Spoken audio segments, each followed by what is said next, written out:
हम सब ने ये जाना कि प्रभु की शरण कैसे ग्रहण करें, ये भी जाना कि प्रभु क्या है, उसकी महिमा, उसकी स्तुति को जाना। कृष्ण भगवान ने जो गीता में बताया था, उस सारे संदेश को हम लोग मनन कर रहे थे।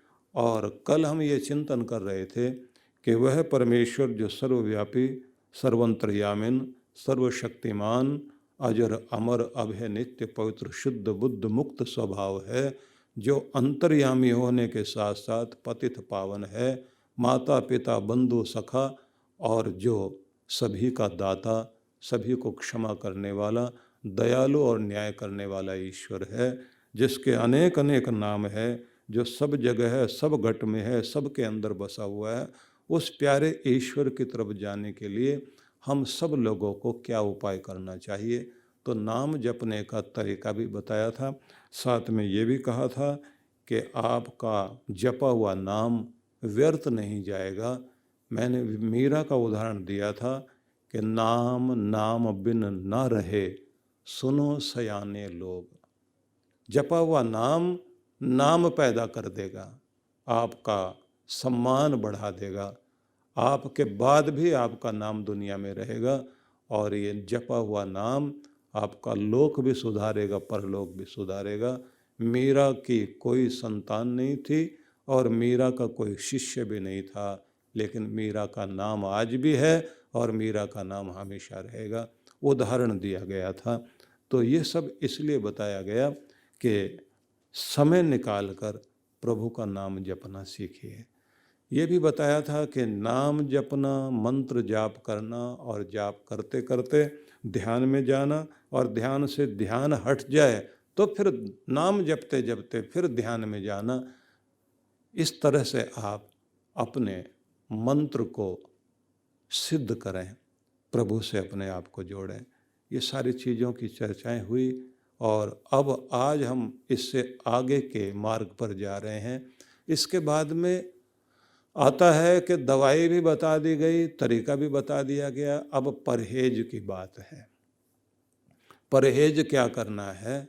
परहेज है कि हम अपना स्वर्ग तो बना रहे हैं, लेकिन हमारा बनाया हुआ स्वर्ग खराब ना हो जाए, जिंदगी खराब ना हो जाए, गलत रास्ते पर ना चल पड़े, चीज़ें बनी बनाई हमारी हाथ से ना छूट जाएं।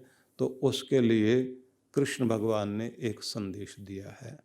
त्रिविधम नरकस्येदम द्वारम नाशनम आत्मनः कामः क्रोधस्तथा लोभस्तस्मादेतत्रयम् त्यजेत।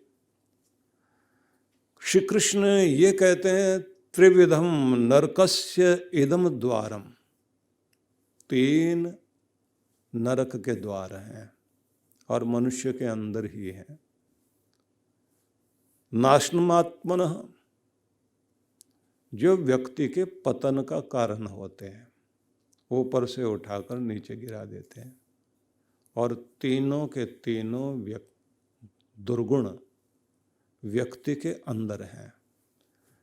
हमारे नाभि से नीचे तक का भाग काम और कामनाओं का भाग है, जिसमें तरह तरह के वासनाएं और तरह तरह के आवेश रहते हैं। और नीचे की तरफ ही व्यक्ति जो है दौड़ता भागता रहता है। दूसरा भाग माना जाता है कि व्यक्ति का जो हृदय स्थान है, ये स्थान ऐसा है कि जहाँ लालच का संसार है, ये भी इकट्ठा कर लूँ, वो भी इकट्ठा कर लूँ, सारी चीज़ें हमारे साथ जुड़ जाएं। इसी को कहा गया है कि एक है कुंभकर्ण, एक है रावण और एक है मेघनाथ। इन दिनों में आप देखते हैं दशहरा होता है ना, तो उसके बाद वो तीन पुतले जलाए जाते हैं और तीनों को जलाते हुए कहते हैं कि विजयदशमी हो जाए। विजयदशमी है कि आप अपने 5 ज्ञानेंद्रियों और 5 कर्मेंद्रियों पर विजय प्राप्त करते हुए खुद के मालिक बन जाएं और अपने अंदर के काम को हटाकर राम को वहाँ स्थापित कर दें। तो सबसे पहले तो ये जान लीजिए कि भगवान श्री कृष्ण कह रहे हैं कामः क्रोध तथा लोभ, तस्मात् एतत् त्रयम् त्यजेत, इन तीनों को छोड़िए। तो बात तो लगती है सामान्य सी, लेकिन बात सामान्य नहीं है।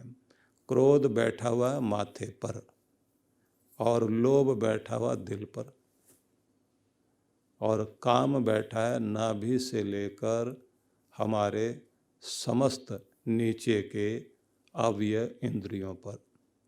इन जगह पर अपना प्रभाव डाले हुए है। रीढ़ जहाँ से शुरू होती है उस स्थान को कहा जाता है ये कुंडलिनी का स्थान है, चित्ती शक्ति का स्थान है, ऊर्जा का वो स्थान है जिस स्थान में हमारी सारी एनर्जी संसार की विषय, वासना, कामना, इच्छा, इस सब में लगी रहती है। तो हमारे यहाँ ये माना जाता है कि 4 पदार्थ सब लोगों को प्राप्त करने चाहिए। वो 4 फल की प्राप्ति है, धर्म, अर्थ, काम और मोक्ष। ये 4 फल प्राप्त करने का मतलब ये है कि एक तो मोक्ष है, दुखों से मुक्ति हो जाए। 2 चीज़ें वे हैं, धन भी हो और कामनाओं की पूर्ति भी हो। पहली चीज है कि आपको इस संसार में सफल होना, धन, समृद्धि, जमीन, जायदाद सब कुछ होना चाहिए, लेकिन धर्मपूर्वक। धर्मपूर्वक धन आए और धर्मपूर्वक अपनी कामनाओं की पूर्ति करो और ऐसी जिंदगी जीते जीते दुखों से मुक्ति पाओ। तो धर्म है अंगूठा, धर्म है विश्वास। कोर्ट कचहरी में भी अंगूठा लगाया जाता है, कितने भी सिग्नेचर करवा ले अंगूठे का निशान और लगवाते हैं। आजकल तो आपके दरवाजे तक जो अंगूठे से खुल रहे हैं, मतलब निशान लगाइए। आपके आधार कार्ड में भी ले जा करके उन्होंने कह दिया यही लगाना। बाकी तो आजकल लाइक करने में भी ये चल पड़ा। उससे पहले तो ये ऐसे से हिला देने का मतलब ही गलत होता था, झगड़े हो जाते थे जहाँ किसी ने ऐसे से हिलाया। इसके बिना ये सारी उंगलियां बेकार हैं, ये ध्यान रख लेना। अगर अंगूठा नहीं है तो इन उंगलियों का कोई फायदा नहीं है। ये जाएगा, सबके साथ मिलेगा और फिर पावर बनेगी। सारी उंगलियां जुड़ गई, अंगूठा ऊपर आ गया। ये विश्वास है और ये धर्म है। कहते हैं धर्म पूर्वक कर्म करते हुए चलिए। तो ज़्यादा लंबी चौड़ी व्याख्या नहीं की जा सकती, सार में आपको ये बताया जा सकता है कि धर्म पूर्वक धन कमाइए, धर्म पूर्वक जीना शुरू कर दीजिए। धर्म पूर्वक जब आप जिएंगे तो आप इंसानियत को ध्यान में रखेंगे। मेरे जैसा दूसरों का जीवन भी है, आत्मन प्रतिकूलानि परेशान समाचरित। जैसा हम अपने लिए चाहते हैं वैसा व्यवहार दूसरों के साथ करना शुरू कर दें, बस इसी का नाम तो धर्म है। वही तो गुण हैं जो आपको जिताते हैं। धृति, क्षमा, दमोस्तेम, शौचम, इंद्रिय निग्रह, धीर, विद्या, सत्यम, क्रोधो, दशकम, धर्म लक्षणम, ये जो कहा गया यही तो धर्म है। और अधर्म कहाँ आ जाता है? जब आप बेचैन रहने लग जाते हैं, उद्विग्न रहने लग जाते हैं, आप जो है हिले हुए रहते हैं, समस्याओं से भागना शुरू कर देते हैं, जल्दी बेचैन हो जाते हैं, धैर्य छोड़ने लग जाते हैं, और जब आप किसी को माफ़ करते ही नहीं, बदला लेने की भावना रखते, वही तो अधर्म है। और जब आपका खुद पर कंट्रोल नहीं है, पवित्रता का ध्यान नहीं है, चोरी, छल, कपट में लगे हुए, वो अधर्म। और जब आपका अपनी इंद्रियों पर वश नहीं है और आप गलत तरफ जा कर के गलत कार्य करने लग जाते हैं, वही तो अधर्म है। और जब अपनी अक्ल का दुरुपयोग करते हैं वो अधर्म है। जब झूठ का सहारा ले लेते हैं वो अधर्म है। और जब क्रोध में आकर के, आवेश में आकर के आप हिंसा पर उतारू हो जाते हैं, वही सब अधर्म है। 10 तरह के अधर्म है और 10 तरह के धर्म है।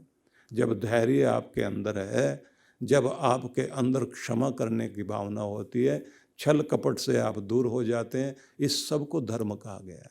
खुद पर नियंत्रण है और क्षमा भाव के साथ साथ दूसरों को बर्दाश्त करना जानते हैं। अपने क्रोध पर काबू पाया हुआ है, अक्ल का सही उपयोग करते हैं। इन सब को धर्म अच्छा गुण माना गया। कहते हैं धर्म पूर्वक जब जिंदगी आप जीने लग जाते हैं, वो जिंदगी आपको कीमती बनाती है और उसी से कल्याण होगा। लोग कहते हैं ये पुराने तरह की बातें हैं, पुरानी बातें। अब आज की दुनिया में ये कैसे जिंदगी चलेगी इससे? आज के समय में तो आदमी को चालाक होना चाहिए, और धर्म के सहारे बैठे रह गए तो अधर्म वाले आपको लूट के चले जाएंगे। इस तरह की बातें करके हम लोग जो अधर्म का रास्ता पकड़ लेते हैं, और जिसका परिणाम ये होता है कि ये एक ऐसी चीज़ है जो शुरुआत में तो आपको हंसा सकती है, पर जिंदगी भर के लिए रुलाएगी जरूर। गलत रास्ता दुखदाई होता ही होता है, ये बात ध्यान रख लीजिए। और सबसे बड़ी खास बात मैं आपको बताना चाहता हूँ, जिस पर हम सबको विचार करना चाहिए। अगर आप धर्म वाले हैं, योग्य हैं, समझदार हैं, अपने आप को आपने जो है योग्य बनाया, टैलेंटेड आप होने के साथ में आपके अंदर पात्रता है, तो भगवान ने आपको कोई भी चीज़ दी या थोड़ी थोड़ी आपने कमाई, अपने आप को बढ़ाया, तो वो चीज़ आपके पास टिकेगी। नहीं तो जहाँ से आई है वहीं वापस चली जाएगी। मैं उदाहरण देता हूँ आपको। जिन लोगों को एकाएक धन की प्राप्ति हो जाए, किसी हाईवे पर जमीन आ जाए किसी की, और वो बिके बहुत अच्छे रेट पर, रातों रात करोड़पति हो जाए आदमी, संपत्ति तो आ गई, किस्मत जाग गई, भाग्य ने आपको दे दिया, लेकिन आप इस लायक नहीं है कि आप संभाल सकें, क्योंकि आपके पास वो गुण ही नहीं है धन से धन कमाया जा सके। अब आपको लग गया अधर्म, गलत आदतें, जैसे आया था, जहां से जो कुछ आया था वहीं चला जाएगा, सब पैसे बर्बाद, लॉटरी लग गई। मैंने देखा उन लोगों को जिनके करोड़ों की लॉटरी लगी और उसके बाद में वो फिर वहीं आके खड़े हो गए। उनको देखा है जिनके पास उनके माँ बाप ने करोड़ों की संपत्ति छोड़ी, और कुछ सालों के बाद में देखा उनकी सारी प्रॉपर्टी बर्बाद, वो फिर वहीं आके खड़े हो गए। जहाँ से चीज़ आई थी वहीं वापस गई, क्योंकि तुम लायक नहीं हो। अगर अपने आप को लायक नहीं बनाओगे तो आपके पास चीज़ें टिकेंगी ही नहीं। और ये ध्यान रख लीजिए, अगर आप लायक हैं तो आपको दौलत की तरफ भागने की जरूरत नहीं, दौलत आपके पीछे भागेगी। सबसे पहले आदमी को अपने अंदर की गुणवत्ता, अपनी विशेषता, उस पर ध्यान देना चाहिए। अगर आप सच में योग्य व्यक्ति हैं, लायक इंसान हैं, देर सबेर चीजें आपकी तरफ मुड़नी शुरू हो जाती। प्रत्येक व्यक्ति के अंदर 3 तरह की बहुत बड़ी कमजोरियां होती हैं। भोग का बंधन, भय का बंधन और भ्रम का बंधन, इनको माना गया है। ये व्यक्ति को बांध लें तो आदमी जो है इनमें उलझ के रह जाता है। कृष्ण भगवान ने ये कहा कि प्रत्येक व्यक्ति को धर्म पूर्वक अपनी कामनाओं की पूर्ति करनी चाहिए, अधर्म पूर्वक नहीं। हर चीज परमात्मा के द्वारा दी गई है, और आपको अमानत के रूप में कुछ भी मिला तो ये अमानत वापस लौटानी पड़ेगी। इसलिए जिसकी है वो ले लेगा। चीज़ें भगवान से आपको मिली हैं, आप प्रयोग करिए, और प्रयोग करने के बाद आप उनके द्वारा पुण्य कमाइए, धर्म कमाइए, यश कमाइए, खुश रहिए, परिवार का ध्यान रखिए, सबका ध्यान रखिए, लेकिन इनके द्वारा अधर्म करने का प्रयास मत कीजिए, क्योंकि कहीं ऐसा ना हो चीज़ें तो दी गई, चीज़ें भगवान के द्वारा जो दी गई हैं वो तो लौटेंगी, अगली पीढ़ी पर चली जाएंगी। आपकी ज़मीन जायदाद मकान जो भी कुछ है अगली पीढ़ी संभालेगी, लेकिन अगली पीढ़ी को सुखी करने के लिए आपने अगर पाप कमा भी लिया तो वो पाप आप ही तो भोगोगे, उसको आपके बच्चे या आपका कोई भी आदमी उसको भोगने के लिए तो नहीं आएगा। मैं पढ़ रहा था तो एक पुराना श्लोक है, अच्छा लगा मुझे, लेकिन बड़ी चेतावनी है। भूम्याम हसंति मम भूमि रीति ब्रवाणम, जमीन हंसती है, उस पर जो कहता है कि इस जमीन का मालिक मैं हूँ। क्या कहती है वो? कि मेरे देखते देखते तुम्हारे पूर्वज चले गए कब्जा करते करते, मैं तो किसी के साथ गई नहीं। जमीन वहीं की वहीं है, उस पर बोर्ड लगाने वाले, नाम लगाने वाले, कागज पर नाम लिखने वाले, ये जमीन मेरी है। आते रहे जाते रहे, नाम ट्रांसफर होते रहे। भूम्यो हसंति मम भूमि रीति ब्रवाणम अर्था हसंति उचित दाने विहीन लुब्धम।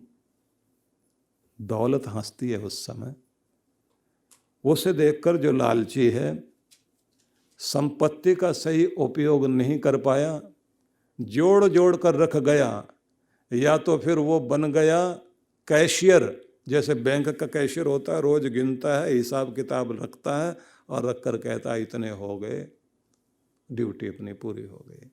या फिर चौकीदार खड़ा है बाहर, बैंक में जो है गार्ड खड़ा होता है ना, चौकीदार, वो बेचारा संपत्ति की रक्षा कर रहा है, उपयोग नहीं कर सकता। बहुत सारे लोग इस दुनिया में या तो चौकीदार बन कर के खड़े हुए हैं या फिर वो कैशियर बने हुए हैं, रोज रात में हिसाब लगा लेते हैं, आज इतनी दौलत का मालिक मैं हो गया। ना तो खुद जीवन में उससे सुख लिया, ना अपने घर परिवार को सुख दिया, न इस समाज को कोई सुख दिया, और न कोई पुण्य कमाया कि दौलत साथ जा सके। मिली थी संपत्ति इसलिए कि तुम इसके जरिए से सुख पाओ और सुख स्वरूप परमेश्वर की कृपा पाओ। हिमालय की गोद में पहाड़ों की वादियों के बीच व्यास नदी के तट पर मनाली ध्यान साधना शिविर। जन्म जन्मांतरों की पीड़ाओं से बाहर निकलने के लिए चांद्रायण अद्भुत तप है। इस बार के ध्यान साधना के लिए कुछ विशेष कार्यक्रम रखे गए हैं।